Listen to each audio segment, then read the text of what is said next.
I was a 16-year-old pre-college student in 1938 when the Germans and the French and English were negotiating for Munich, and I was very vociferous in arguing at that time that there was no way that Germany would ever adhere to any agreement that they signed, and that if the Sudetenland were given to Germany, it would result in war.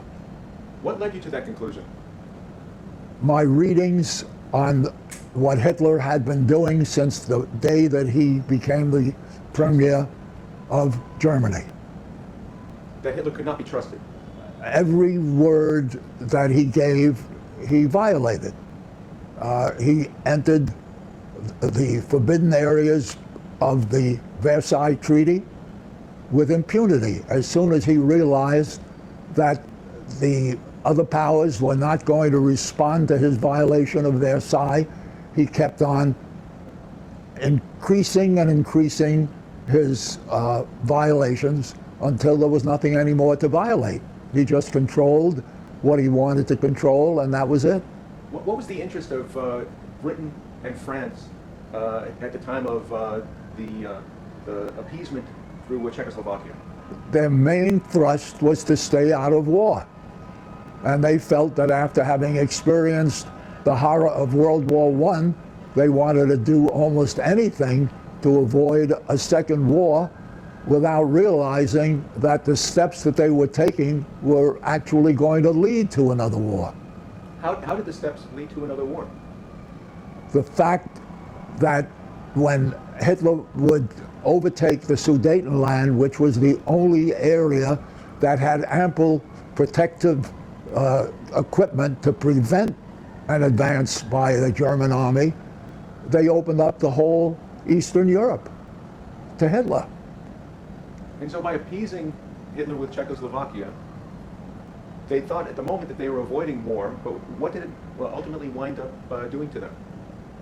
They wound up in World War II because they had further agreements with Poland, and when Poland was invaded, they had no alternative other than to enter the war. And how was their position affected as a result of the appeasement of their enemy? Well, there's a very, very serious doubt that Germany would have advanced against Czechoslovakia with the fortifications that the Czechs had developed in the Sudetenland. The terrain was very difficult for tanks, and tanks were the main thrust of the German blitzkrieg.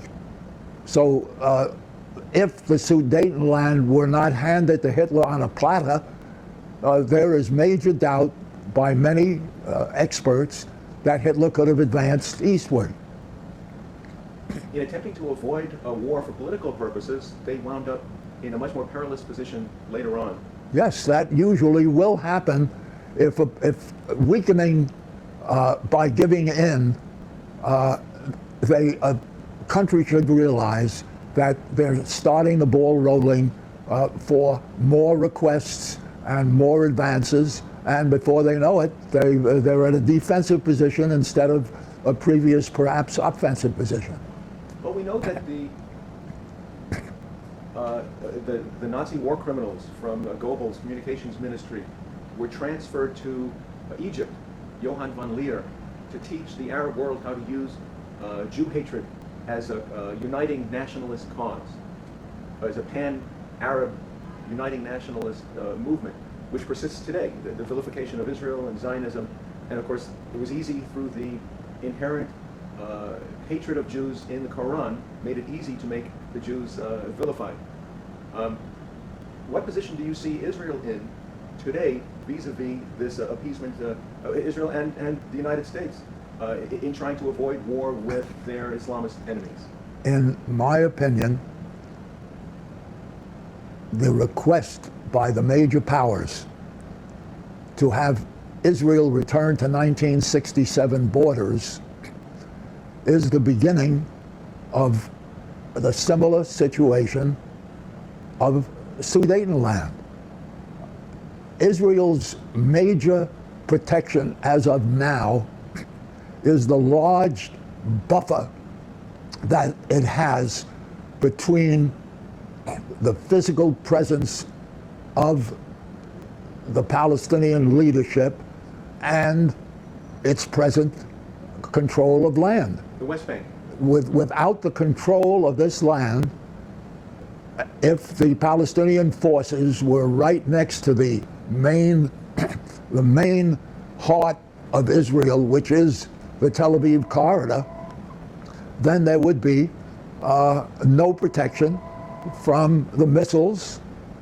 The missiles would enable the Palestinians to prevent Israeli planes from taking off to bomb them, and it would prevent the Israeli forces from actually becoming forceful, because the only way they could do it is by movement from their homes, and there'll be missiles flying over and they won't be able to be transported to proper positions. How do you view the West's perception, Western Europe, United Nations, how do you view their perception of the security needs of Israel vis-a-vis maintaining control of this West Bank? Well, I draw what I call the shoe on the other foot concept. Would Great Britain want to place itself into a position with, for example, Scotland, which wants to break away from Great Britain? Would they want to place themselves into a vulnerable position where Scotland would be right at their heels at the moment that they would divest control of the area that they now control in Scotland? The same with the United States. If, God forbid, there were a problem with Canada, would we want to place ourselves into a position where we gave up possession of certain parts of our northern country to Canada? Or let's suppose we had a problem with Mexico, and Mexico wanted the southern states, which they lost in the Mexican War. Would we want to give control of those states to Mexico? That's what Britain and France should be asking themselves. Would they do what they're asking Israel to do under the same set of circumstances? How do we know what the establishment of a Palestinian state would mean for Israel's safety in the future? Do the Palestinians want just a territorial concession and then leave Israel be? Well, that answer is very easy when you consider the fact that in 1964, before Israel had the West Bank and Gaza and East Jerusalem, and those areas were controlled by Jordan and Egypt pursuant to the 1949 armistice, they created the Palestinian Liberation Organization. What were they trying to liberate? They were trying to liberate Palestine. So the only area that they were trying to liberate was the area of Israel itself, which they consider to be Palestine, because in their clause 24 of their 64 charter, 3 years before Israel had the West Bank, they specifically excluded Jordan's control of the West Bank and Egypt's control of Gaza from their liberation of Palestine. So if they, 3 years before Israel had the West Bank, came forward with a document which they have never changed, to destroy the charter, to destroy Israel, and the charter which declared that the establishment of Israel was illegal and void, I'd like someone to point out one actual step which would indicate that they have changed their thinking in these 40 some odd years. Now, was this something that was just done as a political platform to help the party get in power, and has since been abandoned in terms of? It had nothing to do with power. It had strictly to do with the destruction of Israel. The document is very specific on it. And did they have an obligation to change that under any of their agreements with Israel? Oh, they sure did have an obligation. The obligation began with Arafat's September 1993 letter to then Prime Minister Rabin right before the signing of the DPO, the Declaration of DOP, Declaration of Principles. Arafat wrote this letter in which he said that all of the clauses of the charter which were contrary to his letter to Rabin were no longer operative or will no longer be operative, and obligated himself in that letter to have the Palestinian National Council acknowledge and vote for everything that he said in his letter. It took more than 2.5 years for the Palestinian National Council to meet. And this was before the 1967 war. This was 1996, when they were now obligated to annul clauses in the charter pursuant to Oslo II. That was Chapter 31, Clause, Paragraph 9, which specifically said within 2 months of the inauguration of the charter, which inauguration was March 7 of 1996, the charter had to be annulled. So this is, I don't know, 15 years ago. When people think today, okay, Hamas has a charter which is sworn to the destruction of Israel, but not Fatah or not the Palestinian Authority on the West Bank, people say, well, if we leave Gaza out of it, couldn't Israel make peace with, or to rephrase it, isn't the Palestinian Authority willing to accept Israel as a safe neighbor? The Palestinian Authority is the outgrowth of the PLO. And in addition, there is the Fatah Charter of 1964-65, also before Israel had the West Bank, which declares virtually the same language but in much more paragraphs the destruction of Israel. So the Fatah is the other party, and that's Abbas' party. He helped found the Fatah. So what he says in English doesn't correspond to the facts that exist in Arabic. President Obama and the State Department are pressing Israel now to make concessions towards a Palestinian state. How good an idea is that for the public to support? The public should not support any change at this moment in the physical aspect of the control that exists. And the reason is very, very simple. There is no fact, or there are no series of facts which would indicate a change in the mindset to destroy Israel. As a matter of fact, after the 73 Yom Kippur War, the Palestinian leadership decided that there was no way that Israel could be defeated in a frontal attack. And the Palestinian National Council, the legislative body of the Palestinians, came out with its 1974 resolution, which declared in Article 2 of this resolution the new concept of destroying Israel in phases. And this clause very carefully spells out, take what you can, develop your infrastructure, and then go on to the next piece until you place Israel in such a weakened position that you can then ask the surrounding Arab countries to join you in defeating and destroying Israel. Almost nobody is aware of this 1974 document. It has been stated and restated by some of the Arab leaders. As a matter of fact, in September of 1985, right after Arafat signed Oslo II in Washington, he got, the same day, he got on Jordan TV and made that specific statement that we are going to beat Israel in phases. Everyone knows we cannot beat them in one fell swoop. It's popular in certainly in Jewish circles to be in favor of peace and the peace process through a Palestinian state. But based on what you're saying, this secession of the strategic Israel-controlled land today would only lead to more trouble, more problems for Israel.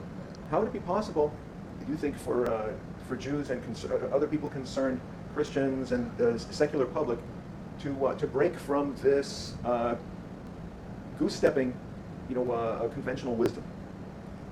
Unfortunately, it is a lack of facts, a lack of knowledge. I meet with people and I discuss this, and their eyes open. They said they had no idea that this existed. And I bring the documents with me. I don't talk from the hip. I show the actual documents. And when I lecture, and I give every person at the lecture the series of documents, and I talk and have them turn pages, and I show them the actual verbiage. And at the end, people come over to me and say they had no knowledge of this. How can a person have knowledge of this when he gets up, has breakfast, goes to the office, is in the office the rest of the day, comes home for dinner, and then watches TV or reads? Where does he pick this up? He can only pick it up through research. It's not in the papers. You can read the New York Times 24 hours a day and you won't find one word on the 74 document or the charter or the failure on the part of the Palestinians to modify the charter, even though they went through several steps trying to show that they did modify it. I've offered $100,000 to be given to 4 different American and Israeli charities if someone could come forward with a modified charter. Nobody has been able to do it. So it's lack of knowledge, and it's unbelievable how people are making judgments on what should or should not be done without facts to sustain what they are trying to say or communicate. Are you asking the public to break from the conventional wisdom and this administration policy that the creation of a Palestinian state will lead to a safe Israel, to safety and stability for the Middle East? I simply state that if the people read the specific documents and ask anyone to come forward with a document which would indicate that those documents are no longer viable, then they could revert to their present position.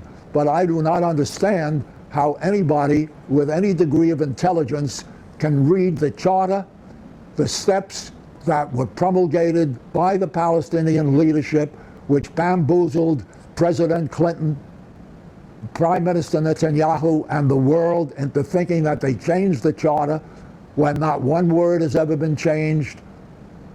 I find it impossible to believe that people would not see the light of day if they were presented with these documents, had the chance to read them and understand them, and ask for an annulment, which has never come forward. And even if there were an annulment based upon every violation, when the 2000 Intifada began, there is no question that it was state-sponsored. So even if there were an annulment, which there weren't, their sponsorship of the Intifada, which caused more Israeli civilian deaths per year than in all of the years before Oslo, that speaks for itself.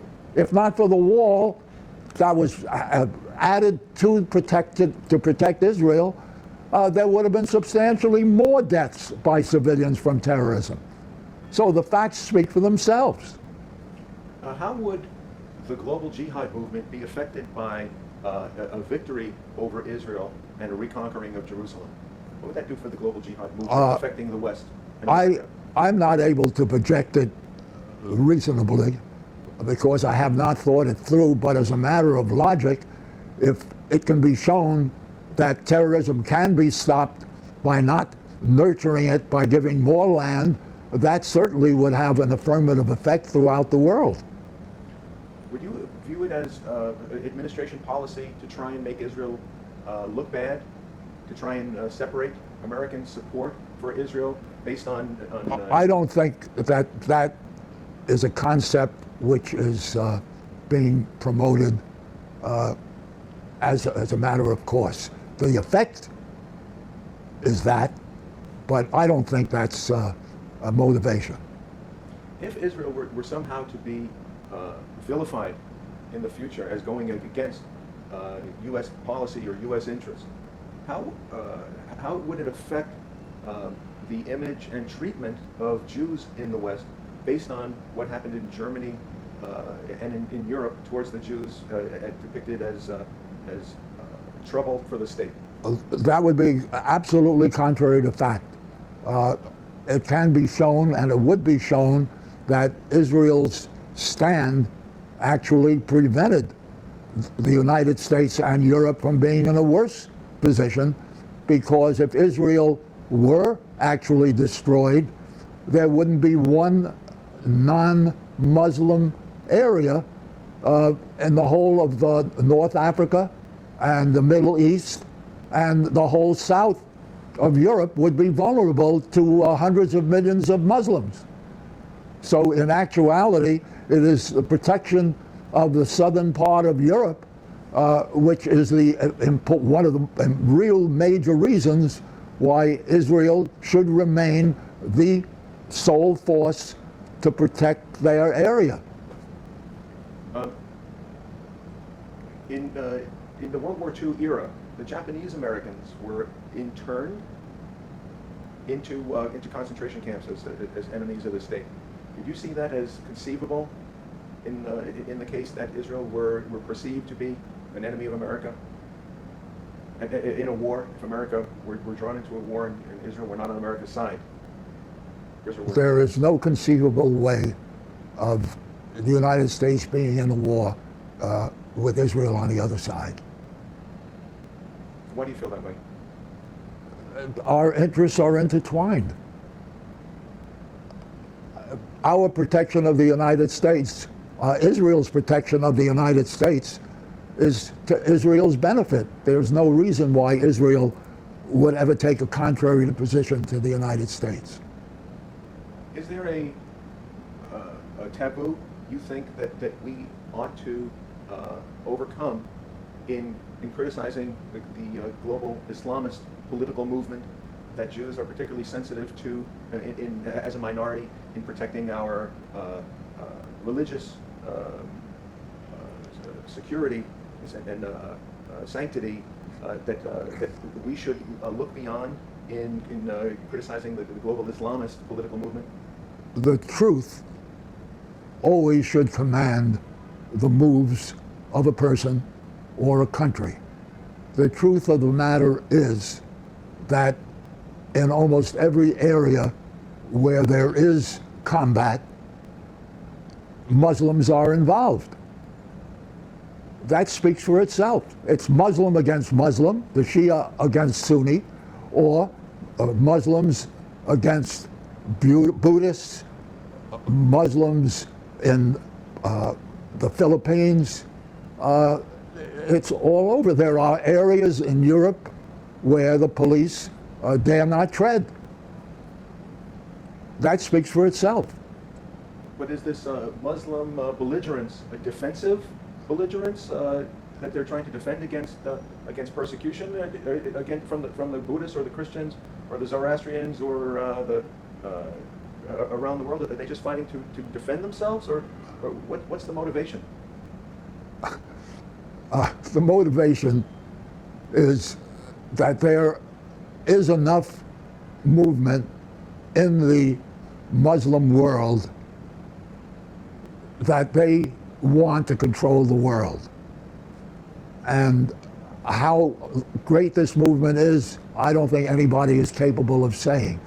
But there is a substantial movement in the Muslim world to take over every conceivable corner of the world.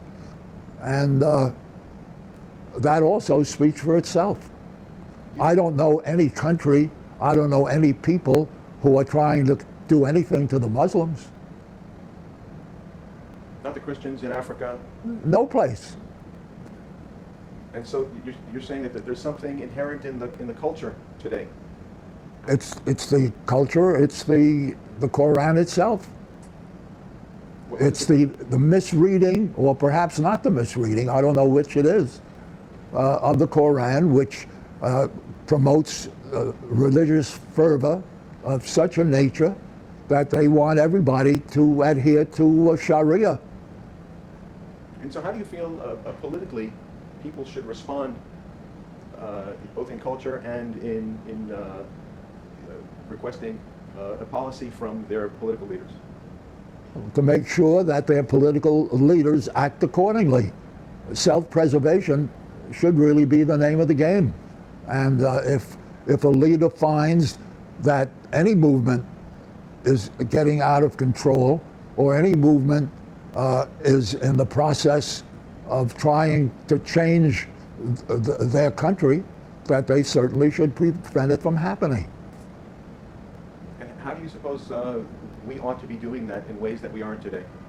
And are you talking about the United States? Yeah, the United States. Well, I think that we should call a spade a spade. If there is something in the nature of the Fort Hood incident, that it should be termed what it is, and not what some people would like it to be. An act of political terror. That's exactly what yelling Allah Akbar speaks for itself. What's your concern for the future of the West if we don't heed this warning at this stage? The future of the West is going to destroy itself if we don't face the problems right now. We are too prone to do what we think is the right thing when the right thing is the wrong thing.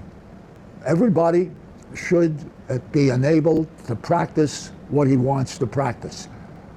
Any attempt by any entity to try to force a different type of practice in a country should be stopped immediately. That is self-preservation. Do you suppose that the lessons of World War II should factor into our deciding how to handle our times?